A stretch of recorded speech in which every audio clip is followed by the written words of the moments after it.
kaligtasan mo sa Alerto 24. Pati ang mga selfie, dinanakaw na rin. Tulad ng nangyari sa isang dalagita, nagulat siya dahil ang kanyang selfie ay ginamit na poster ng isang beer house.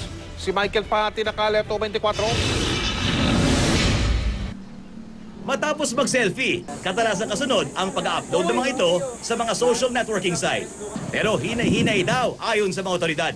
Isa kasing menor de edad na itatago natin sa pangalang Clarice ang nagulat na lang ng ang selfie pinost niya sa kanyang account sa isang social networking site, pinirata at ginamit sa isang tarpaulin ng isang beer house sa Santa Cruz, Maynila. Isang kaibigan daw ni Clarice ang nakakita ng tarpaulin. Ipinakita sa amin ni Clarice ito at kumpirmadong siya nga ang isa sa anim na babaeng nasa tarpaulin ng beer house. Kahanay pang larawan ng artistang si Ellen Adarna. Kinonfirm ko talagang totoo.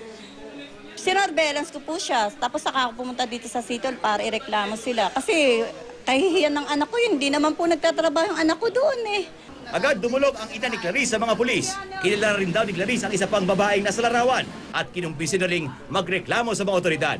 Ang manager ng beer house aminadong walang paalam ang ginawa nilang paggamit ng mga larawan ng mga babae para makapag-engganyo ng mga parokyano. Nahaharap sa paglabag sa Republic Act 7610 o Anti-Child Abuse Law ang suspect.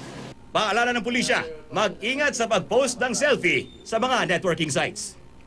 Unang-una, dapat yung kanyang sitting is naka-private at saka dapat piliin niya yung wag basta-basta accept ng friend na hindi naman niya kikilala.